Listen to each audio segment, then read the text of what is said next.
Right.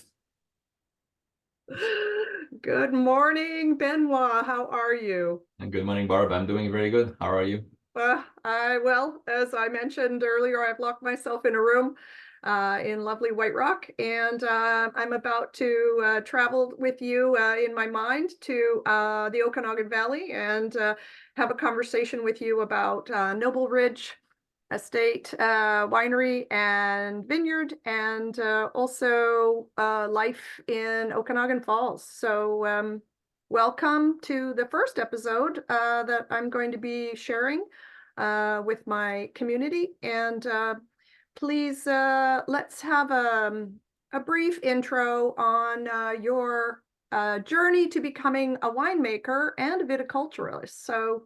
So take it away.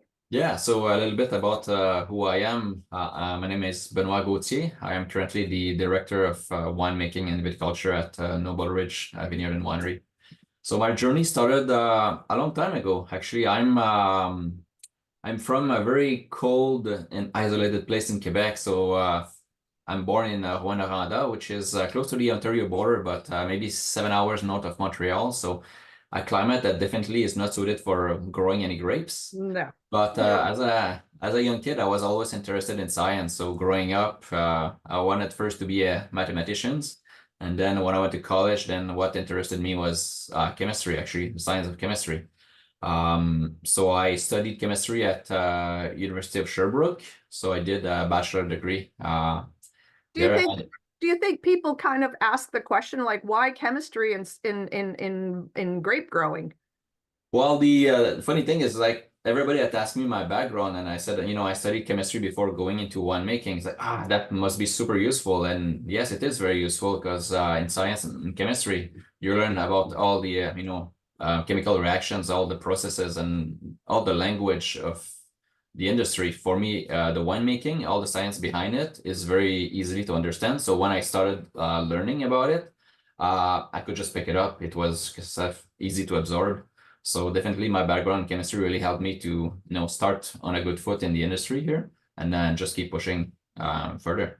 But you didn't see yourself at the time you were doing your science degree as a winemaker, did you? Oh, no, that's I took a little bit of a twist of fate at one point because in my degree I did the co-op program. So what I did is every second semester I had a chance to work in an industry. So Yeah. I work in various places. I work for the government of Canada, for a border agency. I work for a paint company. I work for a biopharma. So I kind of touch all the subjects of chemistry in terms of a workplace.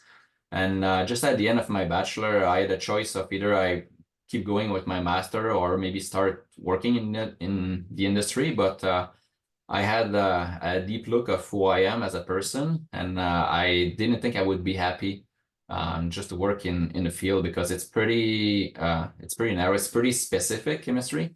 Most of the jobs are, you're gonna do something really, really Yeah. specific for the rest of your life, and I would not just be happy with that. So what I did, I took a break after my bachelor and I went traveling a little bit. And actually, I visited one of my good friend that I studied and graduated with, Simon. So he got a job in biopharma in San Francisco.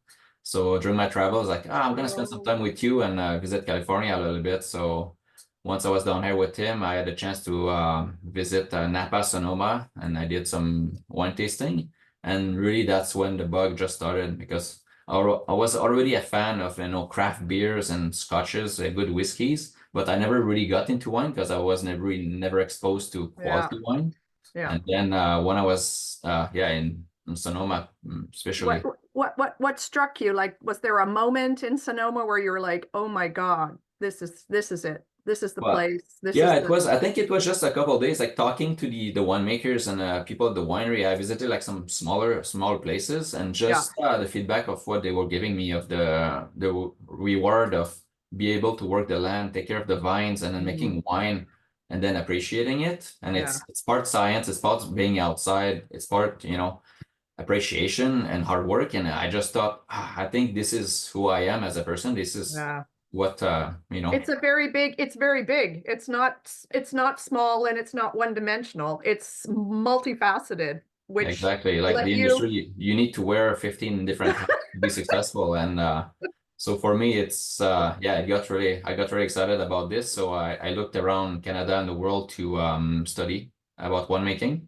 So I looked to New Zealand, Australia, California, and Canada. And the best fit for me was actually the Okanagan Valley here. So I moved here to Wow. study in 2007, and then yeah, studied at the Okanagan College here, and then right away I got a job at Wild Goose Winery in Okanagan Falls. Nice, nice, So good reputation, lots of white wine, some sweet wine. I mean, you probably got to uh, experience making everything. yeah, like the family there, the Kruger family, they are one Yeah, of the pioneers in farm gate yeah, wineries. They started it all, and they do both super well, both in the vineyard and winery. So I learned tremendously with them. So yeah. that kind of what set the foundation of who I am right now in terms of the industry. That's a wonderful legacy because I think that's kind of all changed now, the wild goose. But I also did I see on your resume Pentage or Yeah.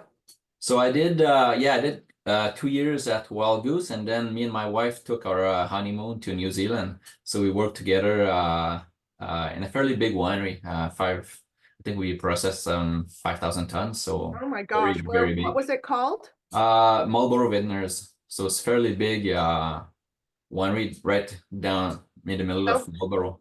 I would say in the middle of on the South Island, but north of the South Island. So kind of in the middle between Blenheim and Renwick.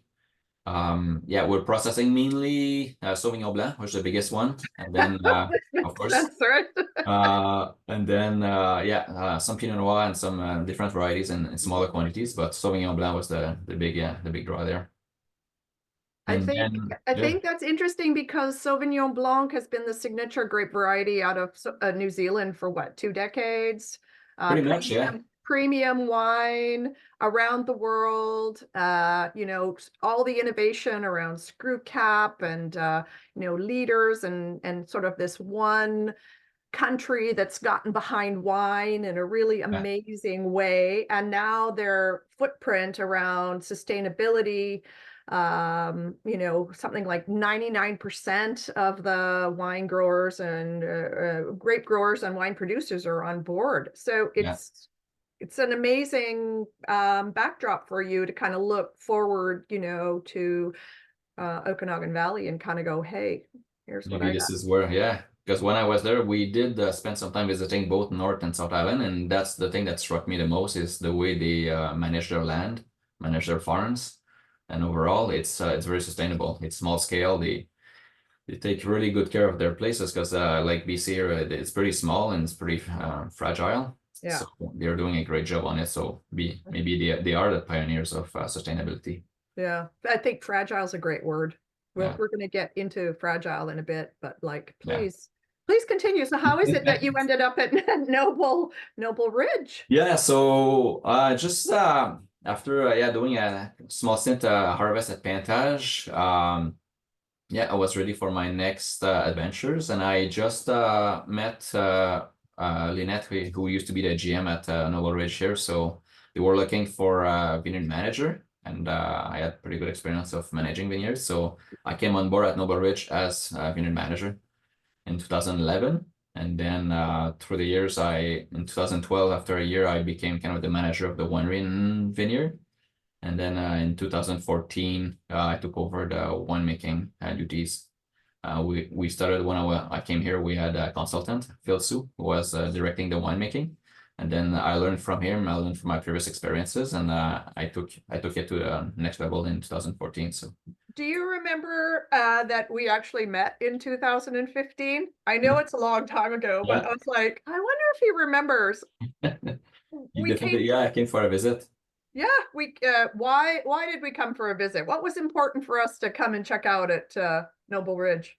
Different trellis system. What we have here, it's a bit different than most vineyards in the valley here. So we have three different trellis systems. So we have one called the Geneva double curtain, Yeah, which the vines are trained pretty high in a T shape. And yeah, then we train the vines coming down in the summertime.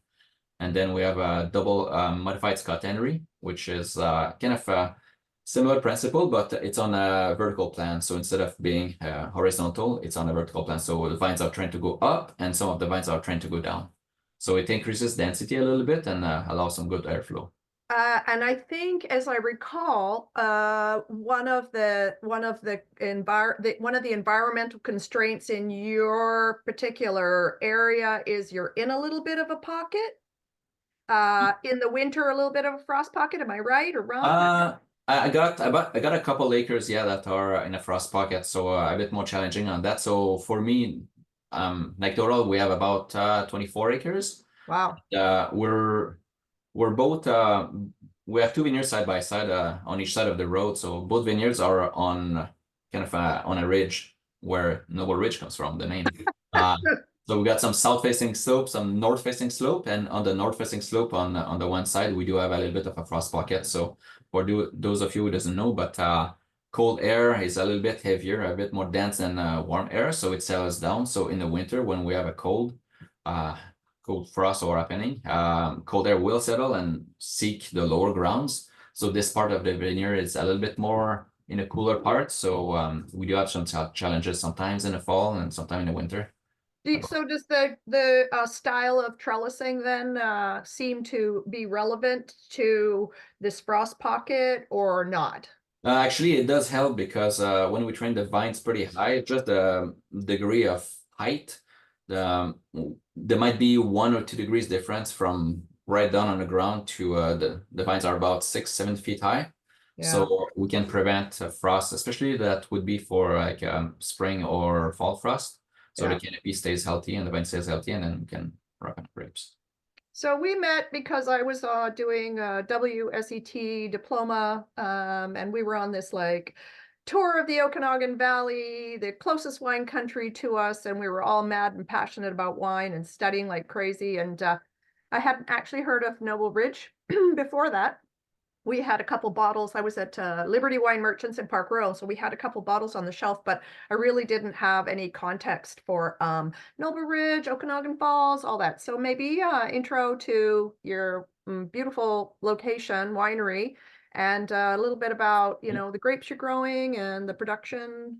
Yeah, so we are located in Okanagan Falls, which is about 20 minutes south of Pennington in the Okanagan Valley. And the Okanagan Falls region was formed years ago when the glaciers ripped through the valley, and they came down from the north and make their way south. And just south of us, there's McIntyre Bluff, which is a big rock formation that is cut pretty sharp on the road there. And that's the narrowest part of the valley. And what happened is the glaciers kind of got stuck on the bluff there, and they wanted to keep moving. And what happened is the glacier started digging down in the ground. So they grinded lots of the soil and made all these spots and kettles in the valley here in Okanagan Falls. So our topography is really one of the most unique in the world in terms of wine growing region, because most of the places in the world are fairly flat or maybe on slope, but it's pretty uniform. But for us here, there's lots of variation of heights of topography. So for us, it's a little bit of a benefit because we could really take advantage of this. So for the way we planted our grapes, all the red grapes are on a slope facing south, and all of the white grapes are facing north, so a little bit cooler. So for us, in terms of like for the varietals that we planted, for the whites, Chardonnay, Pinot Gris, a little bit of Gewürztraminer and Riesling, all facing north, so they're cooler. So we're able to preserve their acidity and the aromatics. Well, that's the key, right? And that's a signature. One of the things, with the work that we do and places that we visit internationally, I would say the reputation of the white wines from the Okanagan Valley and maybe even from Canada is that we just have this ability to preserve acidity in wine, which is like a key to longevity, food pairing, like a bunch of things. So very lucky we are, but we really don't have, a lot of production or a big budget to go and travel the world. But, let's go back to some of the successes that you've had at Noble Ridge with, bottles and styles and. Yeah, I mean, like we make right now we are making, I think, 25 different SKUs, so wide varieties of wines. It's a bit It's a overwhelming lot. right now, but it's good. It's good. So we're making, you know, several sparkling wines, different white wines, different Chardonnays, Pinot Noir. We have some Merlot, Cabernet Sauvignon. So we make Meritage blends and also make a port. So I do have a lot of varietals, but every varietals was planted in the right spot, so I can really mature the grapes really well, and then give me quality wines. So across the board, because of our unique topography, I was able to produce, you know, really, I would say, good quality wines across the varietals. So just to give a few examples, like for our sparkling wines, we got gold medal at the Effervescence du Monde, which is you know, the world most renowned sparkling wine competition. I think twice best sparkling in Canada, 299 points. So I got really good sparkling.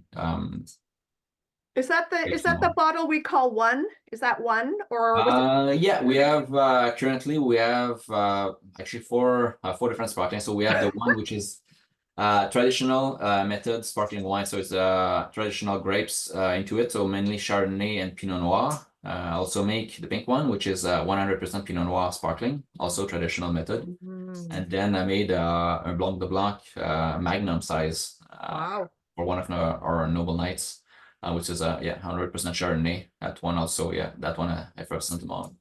So quite a nice variety of sparkling You wines. said that one won Essence du Monde. Effervescent du Monde, yeah, that wine. And was Very that few produce. recent? I only made 300, I think, in 40 bottles. So That's very not small fair. production, but no, not fair. We still have a few. But it's Okay. really just you know, for people coming to the shop, they can buy it. We don't sell it anywhere else, but Yeah. Excellent. But that's, you know, that's a great way to shine a light on kind of the success story of not only the Okanagan Valley or Okanagan Falls, but also Noble Ridge, and the fact that somehow masterfully with the varying terroir, and you know, you've got this ridge of two different slopes, and sort of the thought process around how to make that work. And then on the flip side, you've made it work, and then you've got, you know, world champion sparkling yeah. wine. Why can't we call it champagne? Why? Because it's protected for a good reason. For a good reason. Yeah. I mean, One of the funny stories too is the owners here, Jim and Leslie, when they go travel, you know, they go to France and then they visit all the wine regions and they talk to the owners and chateau out there, and you know, they ask them like, what do you grow? And yeah, we grow Pinot Gris, Cabernet Sauvignon, Merlot, and they tell them like, no, you can't do that. You have to figure out the one grape that grows well in your soil, and that's what you have to focus on. And it's kind of been the debate in BC for a little bit, like, can we find one grape that will suit it all, you know, that will define BC like Sauvignon Blanc for New Zealand? And can we? for me, the answer is no. No, How, like, how could we do that?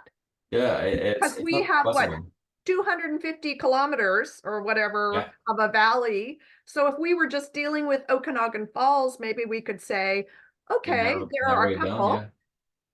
But no, I mean, exactly, we have so much, you know, different climates, microclimates across the valley that we need to take advantage of it. And I think that's what we're learning to do. I think some of the earlier plantings, lots of mistakes were made because the grapes were not planted in the right spot. Yeah. So some of the white grapes were planted down in the soyuz, sometimes Pinot Noir too, and you know, you just don't develop the flavors that you need, and you lose your acidity. It's not great. And I've seen some plantings of Cabernet Sauvignon up north of Kelowna that also, you know, maybe Well, the I owner liked Capsov and wanted to plant it. don't want to mention any names, but someone planted Cabernet Sauvignon and Cab Franc, I think, in on the shores of Lake Okanagan, just outside of Vernon. And I'm just looking at that like, I have no idea how to interpret whether that's going to be a success or not, unless maybe they're going to make sparkling wine. But that's right. Maybe, yeah. I too. When I heard that, I had the same thoughts. Like, I hope the vineyard is viable. But it's probably maybe in a few years they will be pioneering the new planting of Well, but maybe this is a bit of a segue yeah, into, you know, what are the challenges?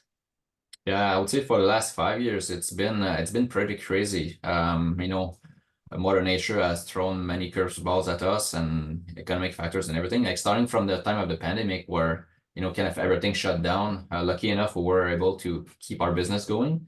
It's Yeah. pretty easy to distance people here in the vineyard and the winery. But from the trouble of all the supply chains disruptions and everything, our Oh my business was gosh, yeah. hit pretty bad. And then, after COVID is done, then we got in 2021 the heat dome. It was pretty crazy. The That was forest fires, the insane. floods. Yeah. So it's back to back. So we had quite a bit of issues with nobody coming here. I know it's hard to work outside. It's hot. The vines suffered a little bit during the heat dome. When it got to like 40 plus, the vines, they shut down their leaves to prevent losing too much humidity. And then after a while, my younger planting of Cab Sauv and Cab Franc, the leaves were starting to burn, to turn brown. So everything shut down for a couple of weeks, and then it affected a little bit. I think the quality overall. I didn't think the flavors were as good as they used to be. And then after that, heat dome, we get some more forest fires, another cold snap in 2022 that affected our grapes last year. And then this winter, yet again, another cold snap that decimated the valley. So everybody is hit pretty hard in terms of bud damage. And then we hope that vines will survive so that we can retrain our vines in the spring. Did you anticipate any of this starting out, I don't know, a decade ago? Well, no, I think the extremes are becoming the norm right now. Like when I moved in the valley here, okay, forest fires, it happens, 1 year, and then you get 3-4 years with no forest fires, and then you get another one, and then another few years without, and then now it's every summer. It's just a matter of when it's gonna start, not if we have a forest fire. The extremes. It seems that I think around the world the patterns, the weather patterns are just going that way, just more cold and more hot and. When you watch around the world, I mean, to your point, floods this year been extensive in parts of Europe. I'm reading now that Catalonia is out of water in Spain, which is shocking because they're already dry farming. Yeah. These have been adaptive steps taken over the course of, a decade, and it's not getting better, right? It's the adaptive steps are like, oh, it's a correct change, but then we still have to we still need water. So I'm curious about kind of what's the priority at Noble Ridge.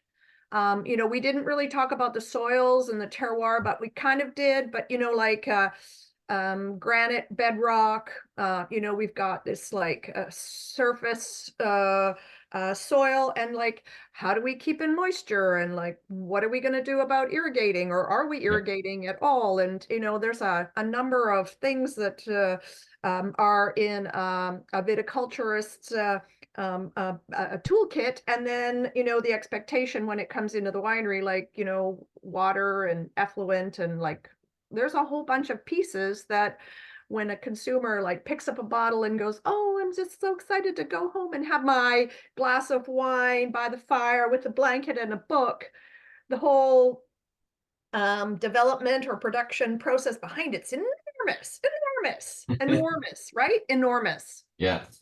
I mean, for us, like being a small, vineyard and winery, we're able to do a lot quick too. So when I started working here, I was kind of farming more the conventional way, with synthetic, fertilizers and using, glyphosate to kill weeds and try to have the vineyard a little bit more manicured, like you see in most places. These classic pictures, right? Classic pictures. It looks good, it's all straight. It's but after it took me about 3 years to really understand the vineyard and see that what I was doing was really not doing the vineyard any favor, because my soil, like from the glaciers, it's pretty rocky and sandy. So basically it's kind of like a gravel pit. So there's not a lot of organic matter. So I just realized that, the water that I put under the vines, that I feed the vines with, it drains pretty quick. There's lots of not a lot of water retention. And same with the fertilizer, like the fertilizer doesn't get soluble and then it goes down and the vines will pick it up a little bit, but a lot of losses are there from, I would say, a weak soil. Yeah.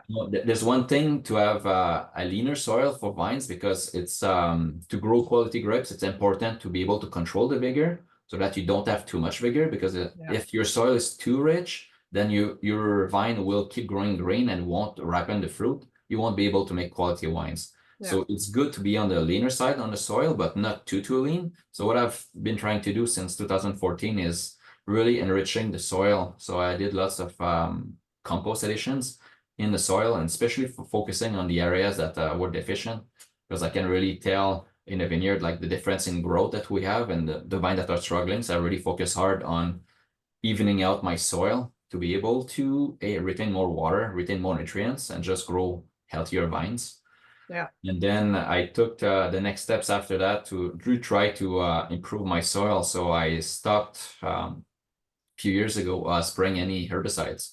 So my mentality shift to, okay, now weeds are good because what I need to do is not kill the weeds to have bare land under my vines. I need to increase the organic matter, and one of the best way to do it is actually get weeds, get a cover crop going, because every year it will compost itself and create some more organic matter. So slowly but surely, I'm starting to build up my soil to be a little bit richer, to just be able to reduce my water consumption, my fertilizer consumptions, my labor, my power.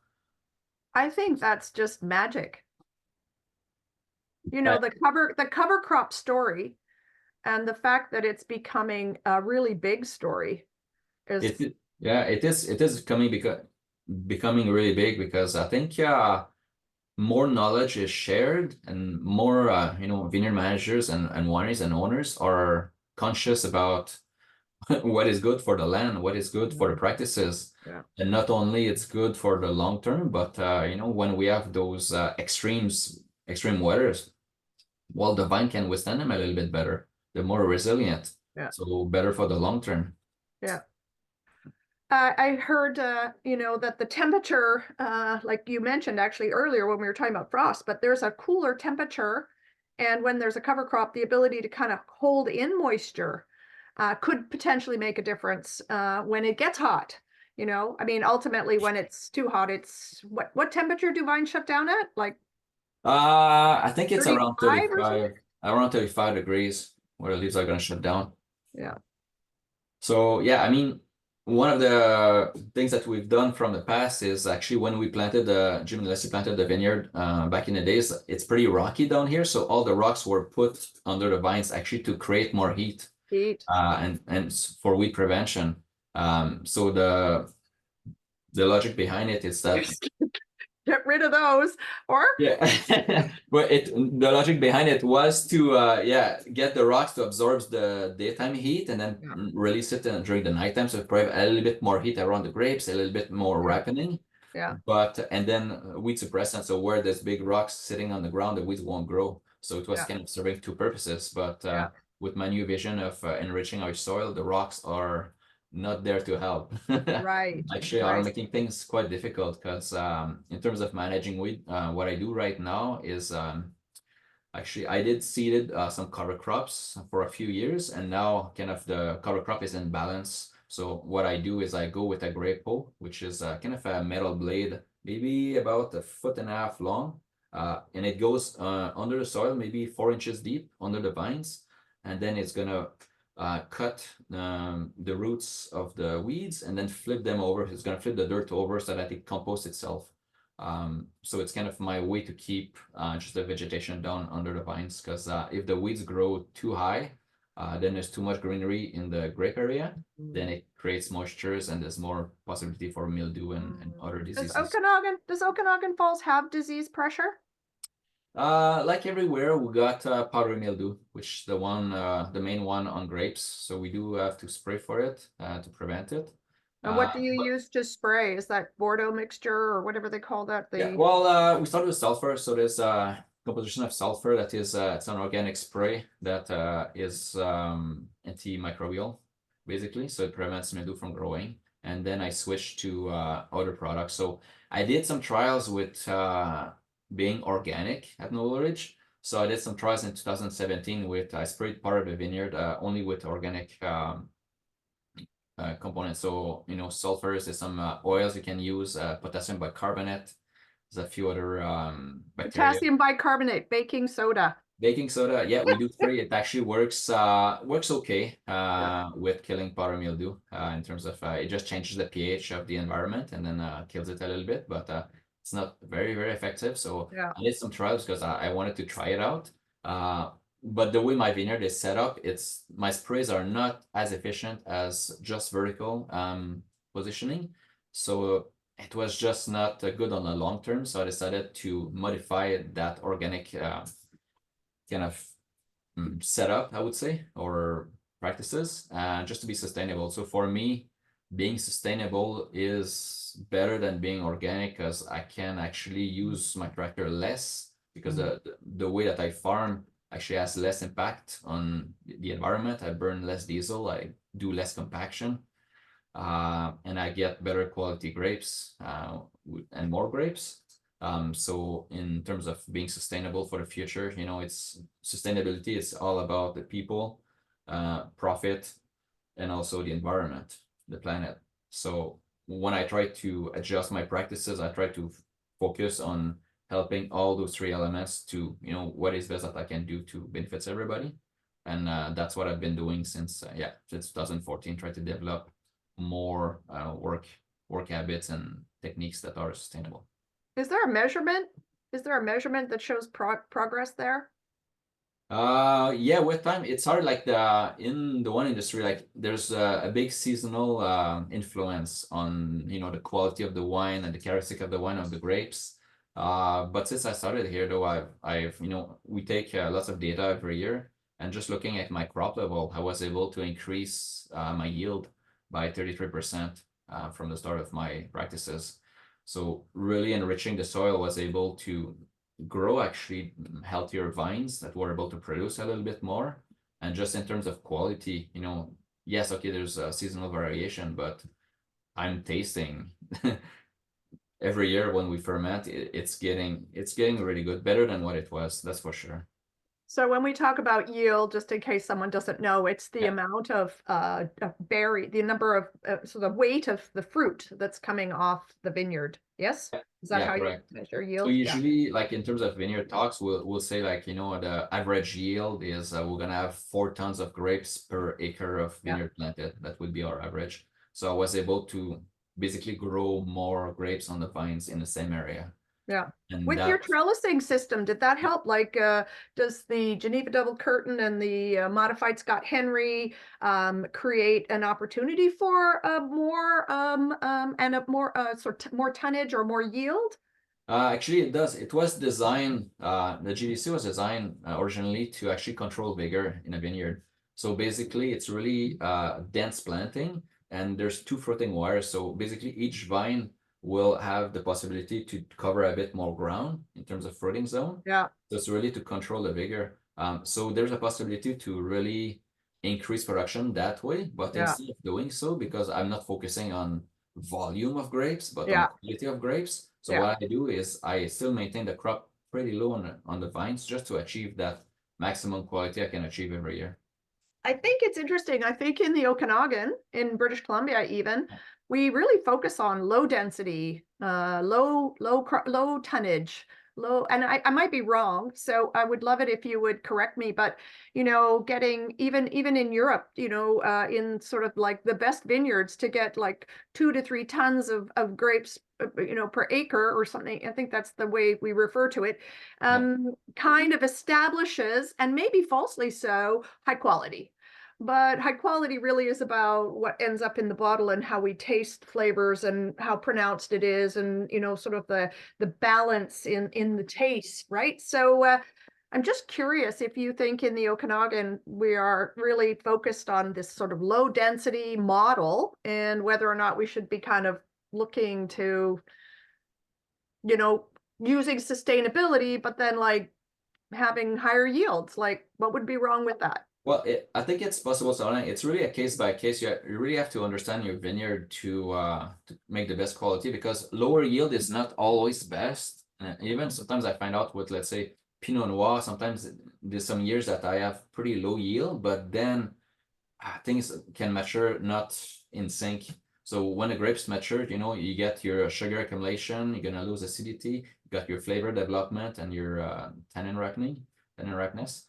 Sometimes when you have too low of a yield, sugar production will be really amplified. So the sugars will increase really, really Right. fast, but you won't develop your flavors or your phenolic ripeness. Mm, So now you're stuck at, oh, do I harvest now so that I don't have too much alcohol because it's too yeah, much sugar, or yeah, do I wait and then suffer a little bit? So yeah, having too low of a yield is not that great either. It's really to find your balance on your right, side, right, and that's with experience.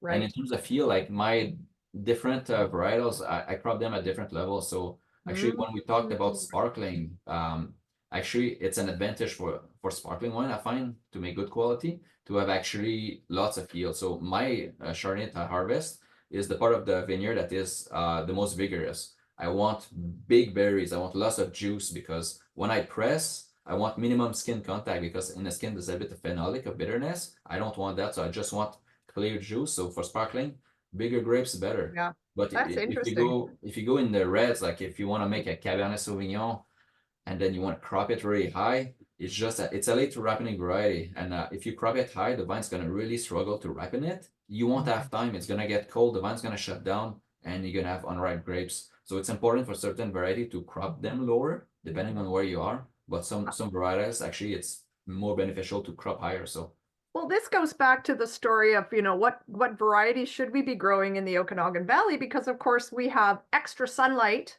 but it's in a yeah, sort of a short time frame, right? So what can ripen early? Like people say, oh, Merlot, all we had to watch was Sideways, and like, we like Pinot Noir, we hate Merlot, but it's yeah. like Merlot can be great from the Okanagan Valley, and it's an earlier ripening grape than Cabernet Sauvignon.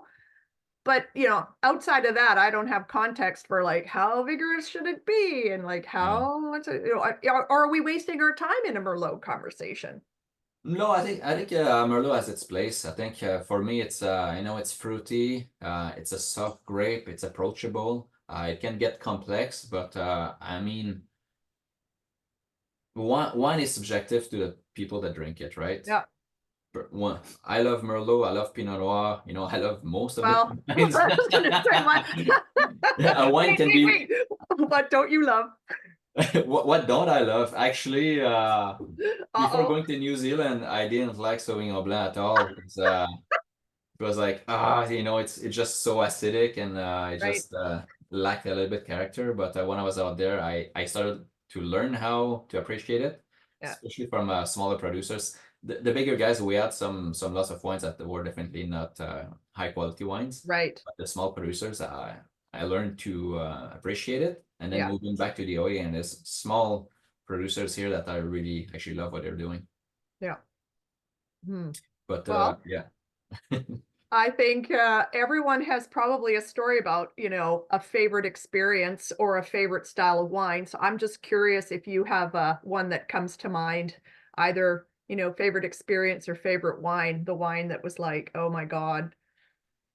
Yeah, actually, lately, the best wines comes from my boss's cellar. He's got a nice wine cellar.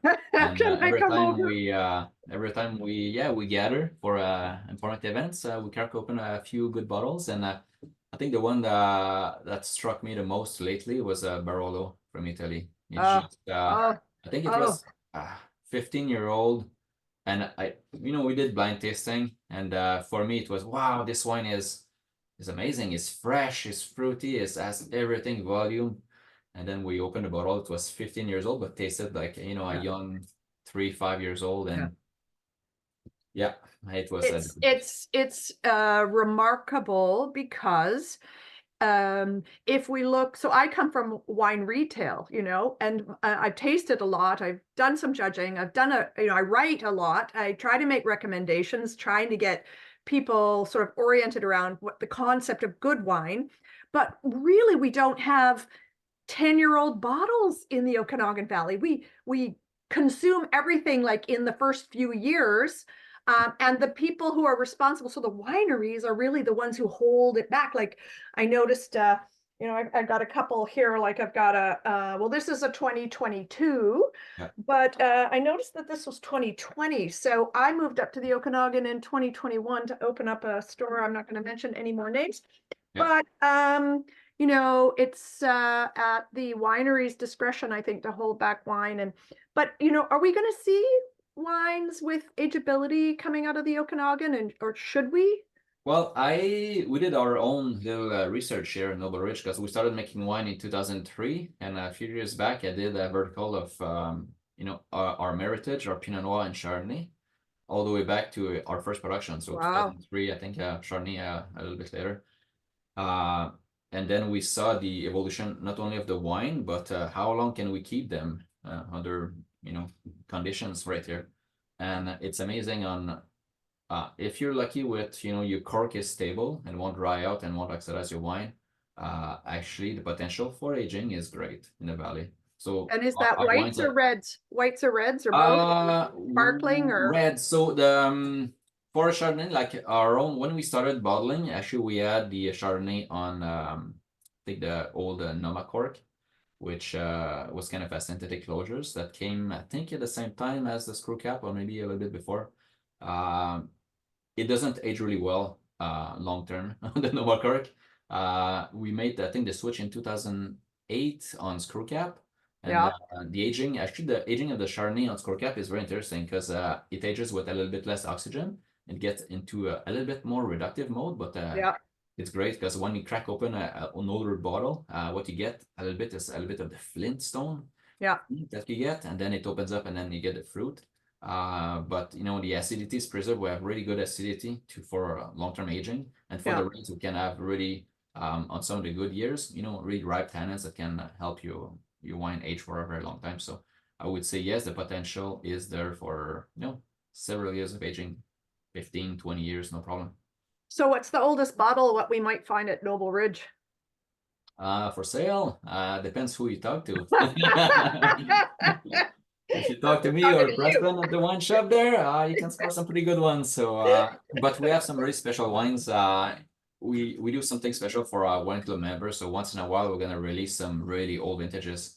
But we've learned through time to actually hold on to several Yeah, cases of wine. So we, you know, we put 20, 25 cases aside and we age them ourselves for 5 years. You know, the Meritage. So then we can offer it yeah, in a wine shop on a yeah, premium tasting. So you yeah. can taste our 2017s, our 2016. I think we had a 13 not too long ago out Wow. there. I think I tasted the 13 this summer when I was visiting, because I Yeah, actually visited and tasted absolutely everything, which was lovely because I really hadn't had that experience outside of visiting in 2015, if you yeah. can believe that. So, you know, it was like Uh, uh quite amazing. Also, I think we were there just before harvest, and it was the vineyards were very abundant. It was a very long, warm fall. And 2015 was the, if you don't consider 2021, 15 was the warmest year, I think, in 60 years back then. And it's wow. the year that I made my best red wine. I made King's Ransom Cabernet Sauvignon, which is just aging beautifully right now. I had it last month. My mom came for a visit, and we spent some time in the Rockies, and I opened up my best bottle Oh of my wine for her, gosh. and can say, Yeah. yeah, the wine ages beautifully. So I think that this inspires a conversation a little bit about, you know, you've got a tasting room. So what, you know, what should people do?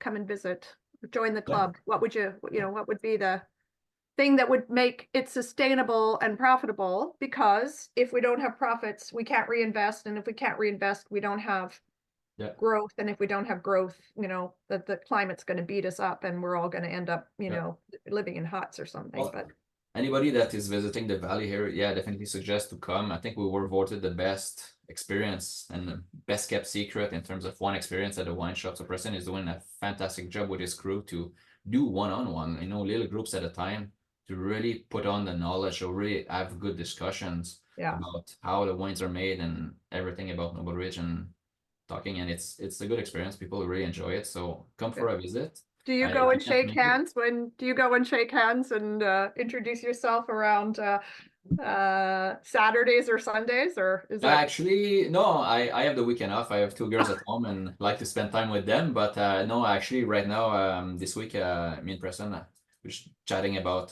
what's going on, in the wine shop this summer, and we're gonna set up some Winemaker Wednesday and some good? flight Friday. So I'm gonna Good. be there once or twice a week, and then Yeah. chatting with the people there and tasting wines, and um, having a little bit of a background story about how it was made and so on. Yeah, and also demonstrating how wines should be consumed. So do you do a little bit of food pairing recommendations, or is there actually food at these? Yeah, well, the Preston does. We do have food offerings, but Preston does some seminars about food pairing. So he's done some with Bordeaux wine, some with Chardonnays, or different topics. But and he's done that in the past, and he's working right now on something very interesting. It's not only food pairing, but music pairing, as music can also change your perceptions on things. So that's something that he's developing. So coming soon, I hope. We're gonna have some different experiences in the wine shop, and it's gonna be fantastic. Well, I've heard that everything is vibration. So Yeah. wine has a vibe and music has a vibe, and like I think that's kind of interesting. So, vineyards have a vibe, there's an energy there, an energy field. Yeah. Everything interacts, so yeah, it's Yeah. fun. It's something different and something fun to try. Like, Do you want to talk about these wines? Do you want to talk about sustainability organizations that you're involved with? How should we what should we yeah, let's go. Let's try some wines. All right. So we First got wine up is the Pinot Grigio 2022. Screw top. I like that. Labels are pretty simple. There's a lion on the label. Does that represent Leslie or? actually represents Jim. Oh, I love. This stuffed animal. Yeah. No, I think it goes with the Noble team, as we have a Noble Ridge, we have Noble Knights and Noble Causes. So the lion is Lions a at the noble, gate. very Yeah. noble animal. So it kind of represents a little bit of who we are Yes. on our labels. So the 2022 Reserve Pinot Grigio. Some funny Lovely stories aromas. about, Lovely yeah, aromas, like right out of the gate. Like get I some just, fresh. yeah, I get some fresh, like fresh apple, yeah. a little bit of pear, some citrus notes. Yeah, the 2022 vintage was a very nice vintage. It was actually we got a nice bumper crop that year. We had a longer maturation period, so we got Yeah. some really good flavors, and acidity stayed on the grapes pretty well. So I would say this is one of the typical Pinot Grigio that you can find around. I think for a year, it's really nice. I feel like there's a little salty note too. There's a little like sweet salty. I don't know, like I think oyster would be delicious with this because I Yeah, just I know. get that. It's great. The nice minerality on this one. So this vineyard, this parcel there, the 2 acres, was planted in 2002 and 2003. And one of the funny thing to tell, but back then they struggled a little bit. But when the vineyard was planted, the well that they had dug to feed the vines to supply the water to the vineyard, the well ran dry. So to maintain these young vines alive, they had to water them by hand. So going in the vineyard with buckets, watering about 3,000 vines. Oh my And, God. By just to make them hand. survive by hand, yeah. And they were successful. But what that did to the vines, actually, when the vines are stressed, they try to develop their root system down in the ground to go seek the water. So Yeah. really earlier on, these vines got their root system digging really deep. So you can really taste, especially in the last, I would say, in the last 10 years, really good minerality coming up. This is a lovely citrus, like lemon juicy flavor profile. It's a long lingering kind of finish that kind of turns into a little bit of like lime kind of, not pith, but like it's just moves towards the end to be dry and clean and Yeah, this And is I really for this one I do minimalistic winemaking, so it's all stainless steel fermentation. And what I do, I actually take advantage a little bit of the difference in the block. So I got you know, the higher part of the block and the lower part, and the higher part gets a little bit more heat from the yeah, top of the ridge, so it matures a little bit more. So I get a little bit more tropical flavor from these grapes. yeah, And in the bottom, the soil is a bit richer, so it's a bit more vigorous. So a bit yeah. more the limey citrusy notes come from that part. So what I'm gonna do, I'm gonna do 3 different fermentations, 2 different picks, to benefits different maturity time and different flavor Well, profile. that is what you bring to it. See, I mean, you know, I would sip this and had no idea that, you know, there's Yeah. a complexity around where to get the right kinds of fruit to put together, even in assemblage when it's just fruit. It's not even Yeah. wine that you're blending, right? So it's kind of amazing that there's enough wisdom, and that comes with time and experience, really, doesn't it? Yeah, that's what I got good at, is learning, you know, the diversity in the vineyard and how to take advantage of it. So that's why, like, being small, I'm able to do small lot fermentation, and instead of, you know, bigger wineries, they're time sensitive, so they need to do production. So the logistic is like go go go. Okay, today we do Merlot, the whole block of Merlot comes in. Yeah. We do Pinot Noir comes in. But for me, I have quite a bit of time to pick and not pick, so I Yeah. can choose when the grapes, you know, when the grapes are ready, I pick. When they're not, I'm gonna wait 2, 3 days, 4 days. I have time, so then Yeah. I pick when they're ready, and then it just helps me making a better quality wines. What a gift. How much is this wine at the winery? Do you know? I believe right now it's around the $24 price point. It's a great Yeah. bottle. I would totally recommend that. Anyone interested in prawns, cheese, crackers, baguette, you know, even it's got like such a beautiful lingering finish. It's great on its own. Great Yeah. on its own. Really And people great. sometimes ask me, like, why Pinot Grigio? Why not call it Pinot Gris? Well, the first year that Noble Ridge made Pinot Grigio, they called it Pinot Gris. But then Jim Leslie's friend, they told him, because Jim is D'Andrea, he's from Italian origin. So they tell him, why you're Italian, Jim? Why don't you call it Pinot Grigio? And actually, because our style of winemaking is also more towards the Pinot Grigio style, so we just decided to switch to Pinot Grigio. I think the flavor profile, if I could be so bold, Mhm. just suits the Grigio more than the Gris. Yeah. But you know, also the bottle that you've used says Pinot Grigio. So, but how do we communicate the sustainability story to the consumer? Like, you know, what are we going to do with these labels? Are we gonna change them? Are we gonna how are we gonna let people Yeah. know all Well, the actually, amazing things you're doing?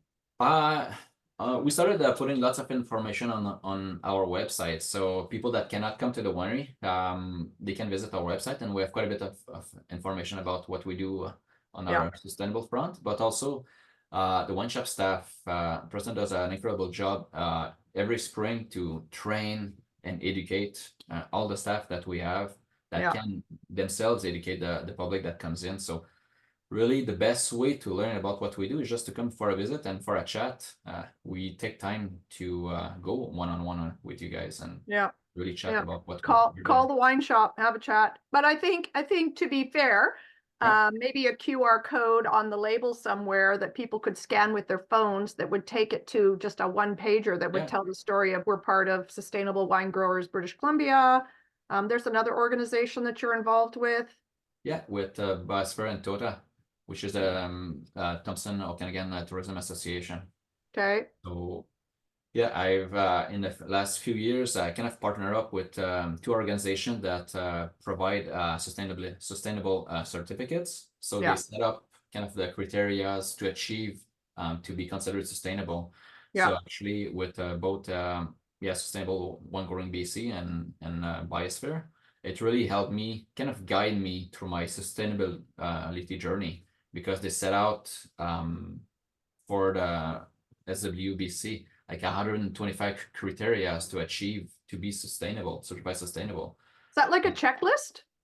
Yeah, pretty much a checklist, but a task list more than a Yeah. checklist. But Yeah. they will set out what kind of you can do and what you should be doing in terms of everything in your business to look at. Some of the certification is specified more for the vineyard, some in the winery, but Biosphere is more overall is tourism, is aimed at the tourism businesses. So they make you have a hard look at all you do in your businesses, and every actions and decision that you make, is it towards achieving sustainability? Is there an example that really stuck out for you that you addressed from that list? Yeah, I mean, when I started, I started first working in a vineyard to achieve my sustainability in a vineyard, and what struck me first is how little I knew of Everybody, listen. what I could reach, and then what struck me is really about finding out about what you do and doing the work about get the information that you need to gather to make proper decisions. So all the information about, the size of your vineyard, how many vines you have, the row length of your row, how much water you use, how much fertilizer you use, how much so the size of your vineyard is the size of your vineyard. Yeah, we have 24 acres. Yeah, and how many rows? How many rows? By memory. It's a trick question. Lots of rows. We have lots of different blocks, but we have about, I think, about 38,000 vines, somewhere around there. Wow. But it's really about, for me, I was able to really pinpoint everything that I do and look back at, let's say, how much fertilizer I apply. Okay, I was wrong in these blocks because... Or didn't apply, yeah. Or didn't apply because I was wrong, because I estimate sometimes some stuff, but now I don't estimate. Now my calculations are really correct. So I don't underdo it, I don't overdo it. And the calculations are based on soil? Like, do you measure soil, or what are the calculations based on? So to know what a vine needs to be healthy, there's a lot of things that I can measure. So there's the two main things is soil samples, which will give you what nutrients are available in the soil. And I do some petiole analysis or leaf blade analysis. So I collect my leaves just after bloom in a vineyard, and then I send that to a lab, and then they're going to report to me what is inside the vine. So there's some key numbers of micronutrients in the vine, and macronutrients, and then some guidelines on if you have too much, if you have too little, or if you're in the healthy zones. So based on the soil, based on the plant analysis, then I can tailor make my fertilizer program to just give enough to the vines to be healthy. Because some of the mistakes that can be done is overdoing it, and then you pollute your soil. Lucky enough, I don't have any water source beside me, so there's no water pollution happening. But it's really just to make all your decisions the right decisions and be more cost efficient, environmentally friendly, and better for the people too. Yeah. Well, it sounds like you're doing an awful lot of studying, and you are relying on science, right, to give you data with all the extremes that are going on sort of in the environment. Do you see extreme variations in your soil and your leaf, analyses that then you're kind of like, oh my God, I have no idea what I'm going to do now? Or is it really like the soil corrects itself, the vines find their solution? Like, I don't know. I guess everything has a vibration. So what part is nature like? I think it's from the year to year. Like the soil, usually soil is pretty slow changing media. So you can adjust it a little bit, but overall, other than water, the soil stays pretty consistent from year to year. It's a slower change. The faster change is the green growth that we have every year. Like the climate will either, if it's too hot, it will make the canopy, the green growth, suffer a little bit. It might play with the maturity of the grapes, some sunburn, or stop the maturity. Or cold, it will also attack the structures of the vine. So like what we experienced this year in 2024, we got, I think, down to -27 in January, and the vine is resilient, but it will start suffering at -17, -18, -20. Well, I when we studied, we were told that at -25 vines shut down, and that after 3 days they die. But I don't know if that's... Yeah, well, this our situation right now, we're just waiting because it depends too with how well they were acclimated to the cold. So they get more cold tolerant if they have a long period of time to get used to the cold. So if we have a kind of a longer soft, Lower build, yeah. lower build of cold.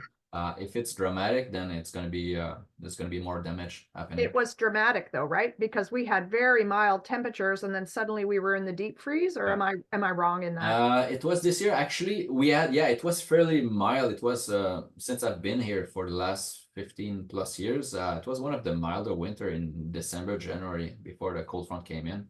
But the research station in Summerland, they do bud analysis every week or 2 weeks, and then and they do that across the valley from Osoyoos to Kelowna and see the dormancy of the vine, see how cold tolerant they are, and they were cold tolerant to -22, the buds themselves. Primary bud. So that means that yeah, okay, if it's -22, you get maybe 50% chance of the bud dying. Maybe it's gonna be alive. Yeah. We got much colder than that, so all the buds died, and now it's the structure of the vine. So the trunk, so the root system should be okay. The trunk might be some damage, and arms on each side, there might be some damage. So what does that mean for you, if that's the case? It depends the severity. What I'm hoping, I know that, yeah, 2024, I'm not gonna have a crop. So that's a sad story, but I'm so sorry. That makes me sad. I really like this Pinot Grigio.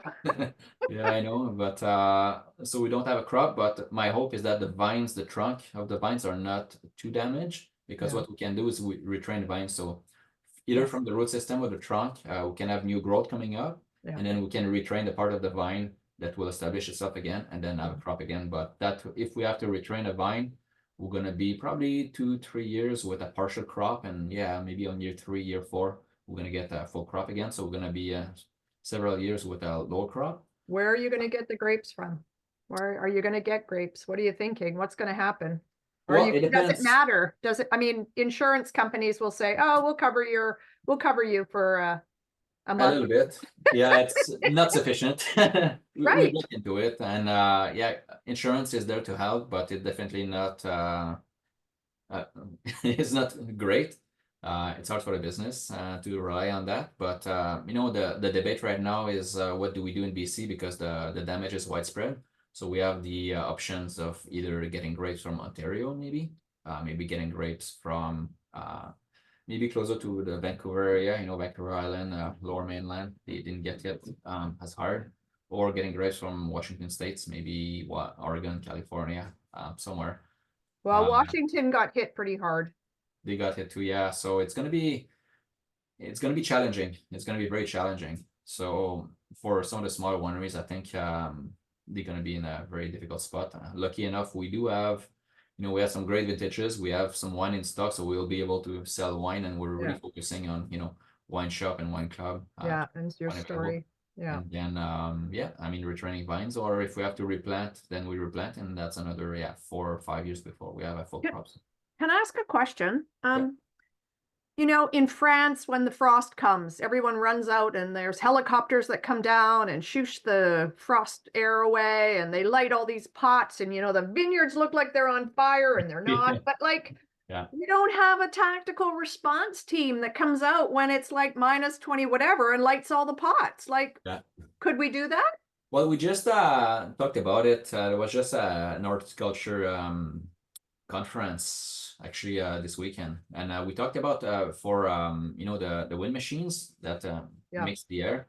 So when it gets really cold in the winter, there's a possibility to use them, but it depends on the conditions. So if you have cold weather but an inversion, so if you don't have wind, the cold air will settle in the vineyard, and it's going to be warmer on top. So and there might be 2, 3, 4 degrees difference. So if you use your wind machine, you will be able to change the temperature by 2-3 degrees, which might save your vines. But the cold blast that we had in January, it was, I mean, the polar wind coming from the north, very windy, so there's no inversion, so there's no possibility to change the temperature. So they're not effective. So the wind machines are not effective, and if you try to lit your fire, you won't be able to be out there in -27 when it's windy like that. And your match keeps blowing out. Yeah. So usually I see that in France a lot in the fall, when or in the spring, when, you know, you get some green growth and you just want to maintain life on your leaves. There's a big effort around that. Yeah. But also I've heard, you know, maybe these machines at -27 aren't going to turn over either. You know, That's the there's a thing. whole bunch of issues around They're not this. made to do that. I think the mechanism is a bit stiff at that temperature. Yeah. So, you know, they always say, oh, it's amazing, the Okanagan Valley, we've got the big lakes and bodies of water that mitigate and blah, blah, blah. It's like, well, it didn't mitigate. There's limits to mitigation. Yeah. I think I've seen it in a lesser cold frost that we had in the previous years, like the one in 2022, the one in 2019. Actually, the lake effect really worked. Yeah. As you know, the temperature is probably a few degrees warmer right Yeah. around the lake. So in Naramata, they just beside it. Yeah. Definitely, I saw some. They didn't have much damage from the past, but yeah. us that were more inland and away from the lake, you could see a bit more of a difference. But yeah. But vines are just so tolerant that yeah. Well, they're your best friends. Obviously, you spent a lot of time with them. They're like your children, so you don't want to see them die. Nope. You know, like, okay, have you seen one of these? Oh yeah. Good old days. I found one in the drawer. Oh my Yeah. God, I haven't seen one of those for like ever. Should we Yeah. open our next I have to actually open it because I'm like, okay, so Yeah. this is the Meritage 2020 Reserve. So these are lovely wines, and thank you for sending for the purposes of this conversation. Again, the Pinot Grigio said 695 cases made at 13% alcohol by volume. This one, 900 cases made. So red wine lovers, pay attention. 14% alcohol by volume, which suggests a nice balanced wine. I don't like a lot of alcohol. How do you control alcohol in wine? It's when you decide to pick your grapes. So basically, picking before there's too much sugar accumulation. So that's why when I talked about balance during ripening, that's one of the factors that the winemaker needs to consider during picking to make his wine. So on the very hot year, there's a possibility that sugar spikes. On a cooler year, usually it takes a little bit more time to accumulate. So if we do a good job with managing the vineyard, canopy management, and yield, we can achieve some really good balance in our wines without having too much alcohol. What kind of cork is this? Is this a cork or? Yeah, this is a natural cork. So you went from, was it a Diam that you had? We had the DM, not the DM. We're actually going towards the DM right now. Yeah. It was a normal cork that we had on the Chardonnay. We Noma always use cork, right. regular corks on the red wines. Yeah. But right now I'm just switching this year to a DM. So this has no color, well, very little color, so it hasn't been laying down for very long. So when you do a reserve wine, you leave it in the barrel for as long as possible, and then you bottle it. Yeah, is that kind of the strategy? Yeah, depending on so we do a tasting. So every year we're gonna taste our red wines after the 12-month mark. So basically, I put the wine during harvest, after harvest, in the red wine in barrel in December. Yeah. And then let it age for a year, and then in December is when I will do my barrel tasting Barrel and tasting. Yeah. So from that point, we're gonna assess the wine, and we're gonna decide if the wine needs to spend more time in barrels or not. So sometime I will pull out the wine after 12 months, sometime 14, 16, sometime 2 years. It's a case by case. If we see that the potential aging is there, we leave it a little bit longer. It makes a better wine. So how do you taste wine? Give me your routine, because you're doing it all the time. Yeah. Well, first of all, you see, I always like to have that simple glass when I taste, just because to be consistent from all my barrel tasting to my everyday tasting to finish wine tasting. I like consistency to selecting the kind of the same glass. If you do tasting at home, you're just gonna get the same experience. And for me, I like to do lots of side by side and back vintages, and just to develop my memory. I like to be consistent, but the glass will have a really big influence on the perception. So there is Bordeaux glass, there is Pinot Noir glass, and these glasses are exceptional to elevate your experience and elevate the aromatics and everything. But for me, I like consistency. So I use quite a simple wine glass. But first of all, when you crack open a bottle, you can tell a little bit if you do a blind tasting just by the color of it. See how maybe the age of the wine a little bit and the concentration. This good concentration. You can just barely see through it, but it's clear. Yeah. And then after that, you just go. Usually I go delicately on the aromas, because some of the aromas are more volatile and some are a little bit heavier, so they won't come out of the glass at the same time. So I go a little bit higher on I stay away a little bit just to get the more fine aromas, and then I go deep down a little bit to get the heavier ones. Mm. And what I Very perfumed. Very perfumed. It's great perfume. Yeah, 2020, the vintage is one of my favorite also. It was a really nice, warm vintage. It was a kind of a picture perfect, a year you want every time to work in a vineyard and in a winery. It was just warm, consistent, dry. We got some really, really good flavor development. I'm in blackcurrant jelly, which is just one of my favorite aromas. I love cassis. Yeah, And as you can see from mainly coming from the Cabernet Sauvignon. So the blend on this one, so it's 74% Merlot, 24% Cabernet Sauvignon, and 2% Malbec. So we have a small planting of Malbec that we have a little bit of grapes, but definitely, especially on the Cabernet Sauvignon, when you get a really nice year and ripe, you get those cassis notes that is just beautiful.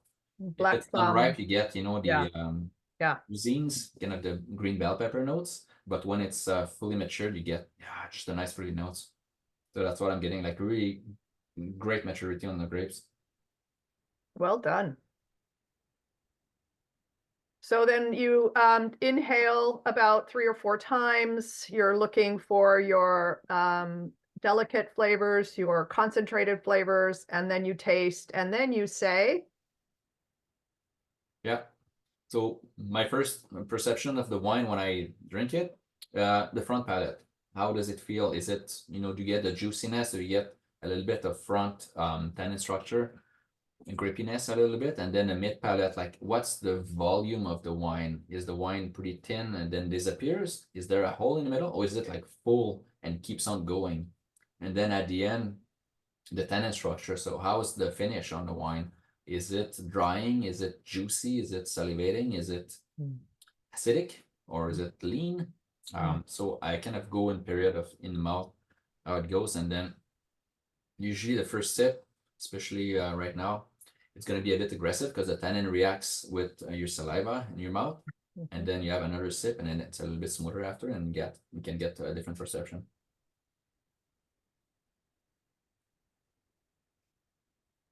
Do you take air? I take a little bit of air, yeah, just to it just amplifies the flavor profile. Helps a little bit with the tannin structure. I'm getting like a lovely toasty, woody note. It's very balanced with the fruit. There's a lot of wood on this for me, and I think there's a tannin, like you said up front. I feel there's this wonderful freshness, and again, a signature maybe of the Okanagan Valley, but like this, it's not heavy, and there is no sweet factor, although there is ripe fruit. You taste ripe fruit, but it's dry,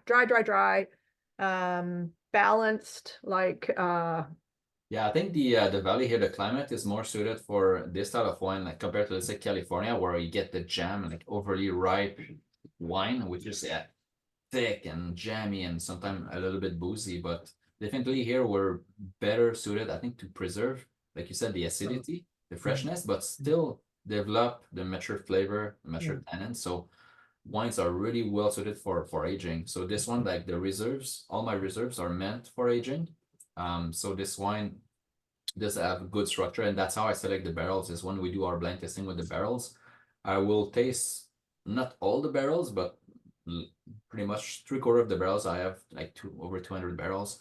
And then once I take my notes on every barrel, I will on paper like come up with the blends that I think are best, and then put that in bottle. We do blind tastings, and then we try, and then we vote as a group with the owners and Preston, winemaker, and then we're gonna go back to the drawing board, because we can always improve the wines.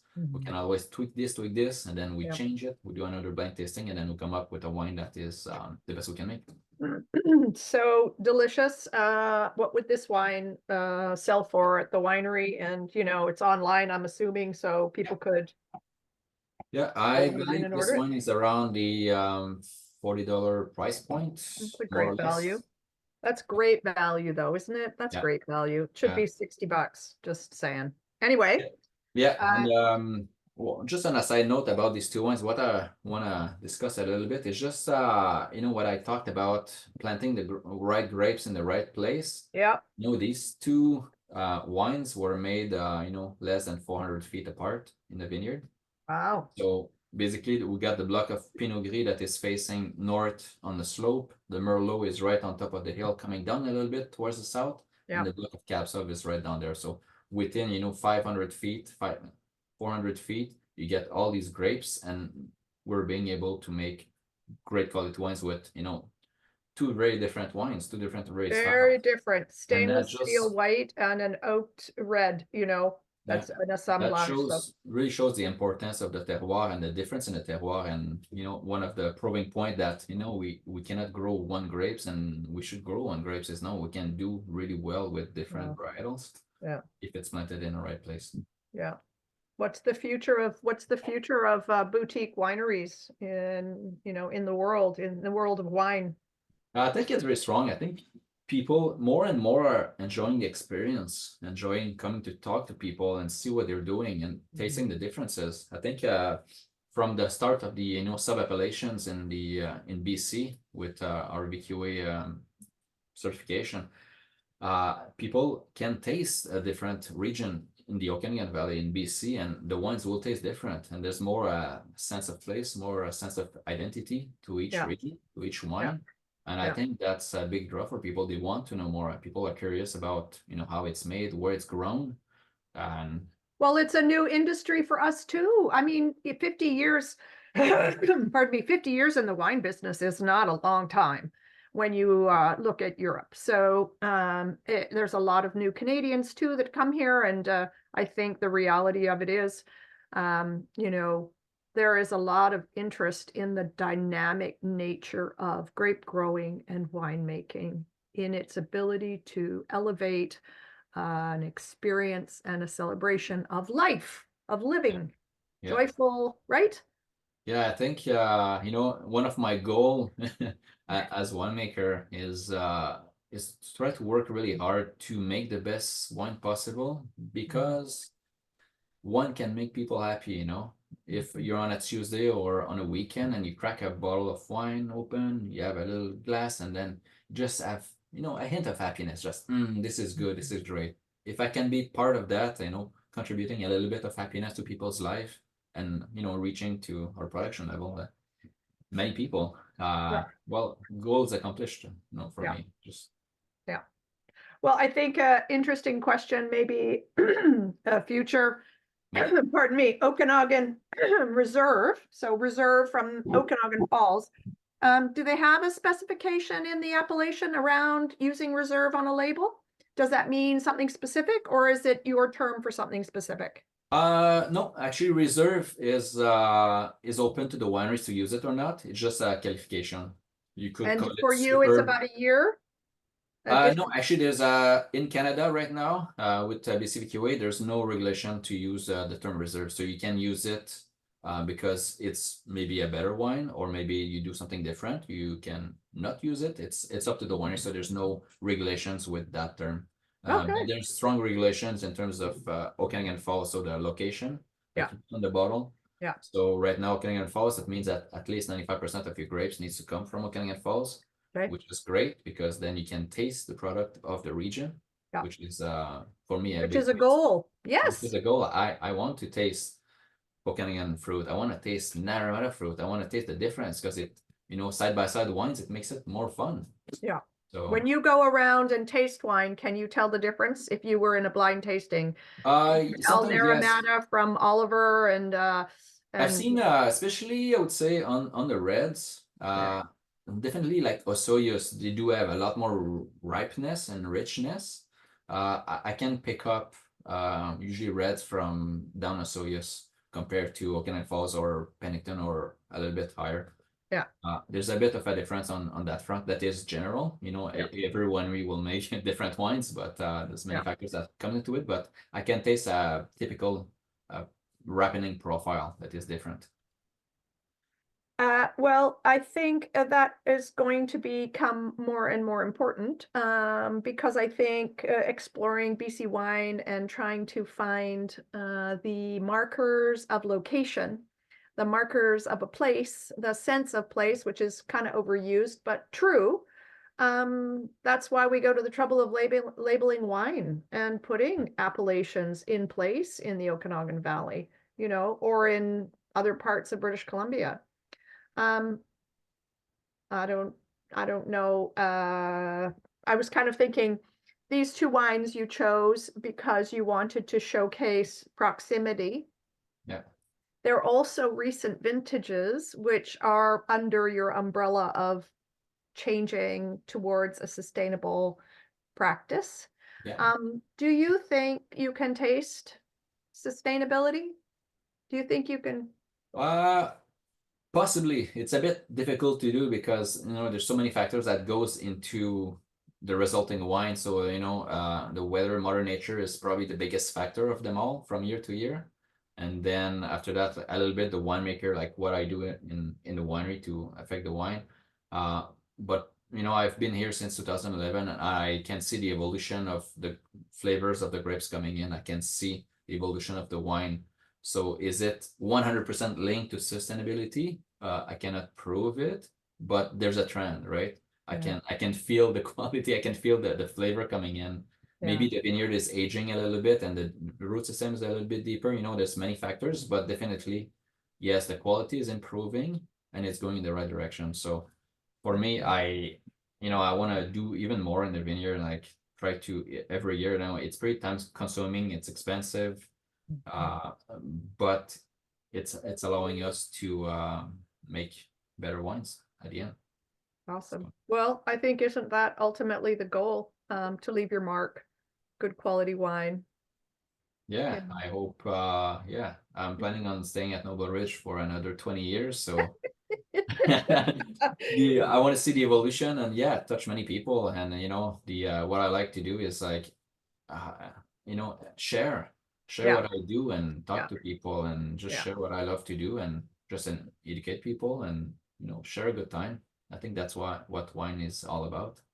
Well, it is. And I think since the first time I met you, and I heard your lovely accent, and I thought, oh, Benoit and his partner, and oh, maybe they'll be here for a little bit. But young people always are like looking for new, and you're still here. So Yeah. I think that's a real testament to your love of your craft, the people that you work for. Yeah. The beauty of the Okanagan, which I think sometimes missed or not thought of, I right? guess if you're born and raised here, you might not know Take what it for you have, granted. but Yeah, yeah, maybe. but no, I can definitely see that. Yeah, since I moved here, there's no looking back. It's a beautiful place to be. I love what I do. I Yeah, mean, it's it shows. Well, listen, it shows. I mean, now I'm double fisted because I've got a red in one hand and a white in the other, and I'm very happy about that. yeah. And it is still early. Well, it might just be noon, but it's still early in the morning, I would say. And any any final thoughts? Yeah, I think maybe the final thoughts, just to everybody, just to say a big thank you. I think lots of you are supporting the industry, supporting BC especially, and it's making a big difference for us. Like I talked, all the extremes that we lived in the last 5 years, it's a wild industry and it's difficult. And we had lots of good supporters, and I would like to thank you very much for supporting us and supporting all the businesses in the Okanagan Valley. Lovely. Well, thank you for making time. Good to chat. I'm sure we'll do this again. I had visions in the middle of the night. I'm going to call Benoit on my phone while I'm doing a recording and just say, hey, what's going on in Okanagan Falls today? Just so that we have I think of myself more as a reporter than a wine writer because I'm not very flowery and I'm kind of fact-based. I like the data and I like the numbers and but I really appreciate time and effort and contribution that you bring. And I'm going to share this with my community. And what I can hope from this is that people learn maybe how a winemaker tastes. Maybe they learn something about Okanagan as a place, Okanagan Falls as a unique environment, and Noble Ridge as a particular story within that ecosystem, and maybe why to visit. And hopefully I'll see you this summer. Probably I'll see you sooner than that, but thanks for making time. It's really great to chat with you. Thank you very much, Barb. Yeah, it was a great opportunity, and I always enjoy sharing my little story.